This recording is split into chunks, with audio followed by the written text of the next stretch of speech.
Xavi Esteve Catalán, sí, nascut a Manises, el 7 de febrer del 69 en el carrer Vilaret. Vaig començar al teatre de la mà de mon pare, perquè quan era xicotet ella anava als grups de sarsueles i sainets i morts i passions que feien aleshores i jo anava amb ell, de xicotet sempre. Jo crec que als 5 anys o 6 ja vaig eixir de demoniet en una mort i passió o alguna cosa, en el patronato, a més a més. Jo vaig deixar ja de treballar professionalment.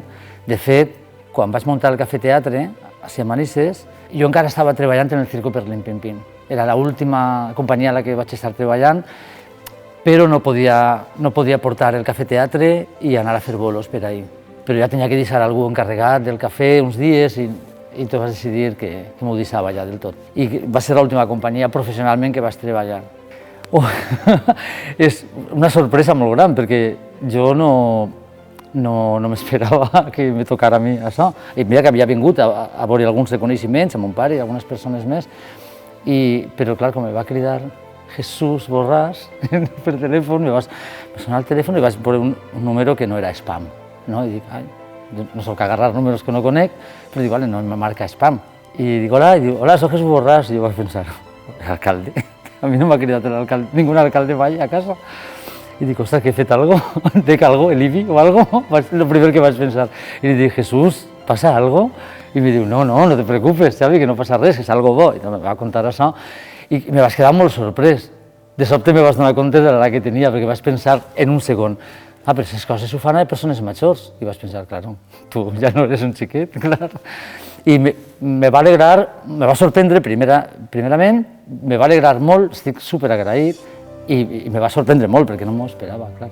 Clar, són tantes companyies, no sé, moltes anècdotes. Mira, vaig a contar una que en la companyia Xarxa Teatre, recorde tots els detalls, igual va ser complicat, però crec que era en Morlaix, en Normandia, en França, al nord. Bueno, pues en aquesta ciutat tingueren diversos bolos i, clar, Xarxa Teatre, els espectacles que fa són pirotècnics. Pues, claro, i les estructures que se munten. De fet, hi ha espectacles de xarxa que costaven 10 o 12 hores de muntar.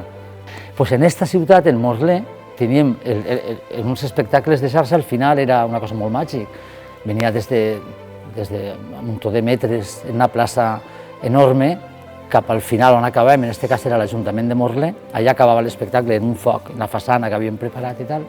Clar, allí totes les cases són de fusta i tots els edificis són clàssics de fusta, antics.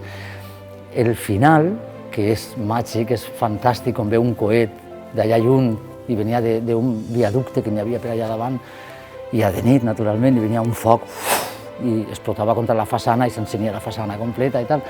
En el foc, darrere de nosaltres, els actors i els aplaudiments, la gent. I quan ja se va relaxant la cosa, la gent comença a anar-se'n i tal, se'n donen compte que l'Ajuntament estava pegant-se foc. I tingueren que vingui els bombers i tot, clar, a apagar, perquè era tot de fusta i algun error van cometre que se va pegar. No se va cremar del tot, però va començar les bigues del sostre i tal a cremar-se. Realment, bueno, jo he dit abans que de la mà de mon pare vaig començar a tenir contacte en el teatre i, clar, com mon pare sempre ha sigut actor amateur, jo me vaig dedicar més professionalment, però ell ha sigut amateur i, clar, però jo anava amb ell als escenaris i recordo molt l'olor dels maquillatges i aquestes coses, per exemple, en els camerins del patronato, recordo molt això, aquesta humitat i aquesta olor a maletín, de maquillatge.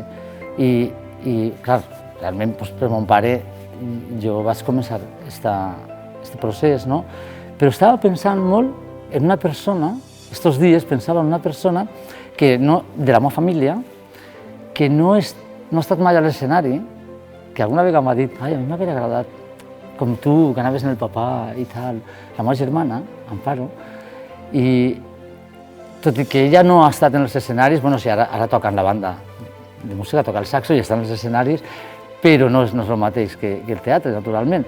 Però sí que he pensat en ella perquè la meva germana, ella sempre s'ha ocupat de tot, sempre ha estat ahí, vull dir, que sempre, per totes les coses, ja sigui per meus pares o per seus germans, sempre hem tingut la meva germana en la sombra, fent les coses que, ai, passa'm l'ordenador, això, o ajuda'm a fer això, escaneja'm les fotos, saps? No sé, sempre ha estat ahí para tirarnos una maneta en estas coses del treball i en les coses personals. Entonces, si hi haguera alguna persona, jo crec que seria la meva germana. Destacaria, dins de lo que he fet, dels espectacles que he pogut participar, que són moltes coses i cada cosa té la seva importància, però recordo molt el Gulliver a Lilliput, en la sala Escalante, aquella coproducció que vingué un director del teatre. En Romania està, així com en València, la sala Escalante és el teatre dels somnis, el teatre on van totes les escoles i a veure espectacles, a veure la màgia del teatre. En Romania està el teatre Tandarica, que és més o menys igual. I doncs vingueren d'allà, de Romania, i aquest muntatge, a més jo era molt jove, tenia 20 anys, crec, i aquest espectacle va ser molt bonic perquè van construir un espectacle com se fa en Romania.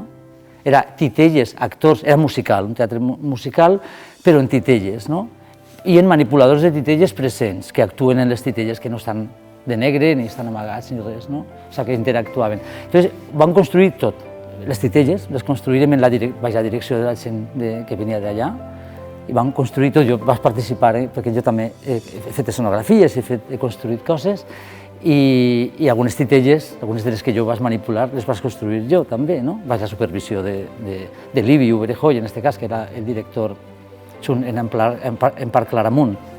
Aleshores, aquest espectacle me va encantar, me va encantar. A més, farem, no sé si més de 200 representacions, vull dir que va ser genial. Arribava un moment que se canviaven els personatges, i molt divertit. La veritat que aquest muntatge, aquesta experiència va ser molt divertida. Després també podria dir alguna cosa rellevant. Quan jo estudiava a l'Escola de Teatre de Quart de Poblet, i em vaig apuntar en quart perquè era una bona escola, l'Escola de Teatre de Quart de Poblet i la de Silla eren una mateixa escola, els mateixos directors que portaven una portaven l'altra, tenia molt de prestigi i la gent que vaig conèixer allà, el grup que vàrem fer en Quart de Poblet, que a més després actuàvem junts en els de Silla també. Ahir Ramon Moreno, que va ser el director que més anys va estar, va muntar una obra de Bertolt Brecht, doncs van muntar La excepció i la regla, però aquesta obra sí que tinc un record perquè nosaltres érem molt joves, només teníem ganes de jugar, de passar-ho bé, i aquesta obra era superdura. I tenia un final tan dur que la gent no aplaudia. El final d'aquesta obra la gent necessitava uns segons per a poder dir ostres, que dur, no? I aleshores sí que ja, després d'una xicoteta reflexió, ja començaves a veure el treball dels actors i el que és la història, ja la gent s'arrencava a aplaudir d'una manera des d'ahir dins, no? Ja no és aquest aplaudiment d'una comèdia que és immediat, no? És un aplaudiment reflexiu, no? Jo, quan ja van passar els anys i ja vaig començar a col·laborar en l'Artística Manisense i a poder tindre la possibilitat de treballar amb músics en directe, que és una meravella, vaig decidir fer La excepció i la regla altra vegada, d'una altra manera, en la música en directe. Així estàvem en este mateix. Així estava la Action Music Band, que eren 50 músics excel·lents, i donaren suport musical a La excepció i la regla, la versió que farem, amb la música molt professional, el teatre, vull dir, no eren actors professionals, perquè eren tots els amics i membres de grups de teatre aficionats i tal, però encara així un treball excel·lent i molt interessant. Per això vaig tornar a fer La excepció i la regla, per aquesta marca que tenia de quan estudiava a l'Escola de Teatre de Quart, que ha significat una part important de la meva vida, perquè m'ha fet... Jo recordo que la primera vegada que vaig ir a l'estranger va ser perquè vaig entrar en una companyia de teatre que actuava bàsicament, que és Xarxa Teatre. Quan vaig començar, el primer càsting que em vaig presentar, realment el primer càsting va ser el de Xarxa. I a més jo anava a presentar-me a un amic que vivia amb mi, que estava estudiant per actor i que volia ser professional. Jo estava pintant ceràmica, sí, mentre estava a l'escola de teatre de Quart, estava pintant ceràmica, perquè jo era pintor de moltes fàbriques de Manises, pintant ceràmica. Entonces me va dir, Xavi, me voy a Castellón, me voy a Villarreal, que hay una compañía, Xarxa Teatre, que buscan 2 actores y una actriz y hacen casting. ¿Te vienes?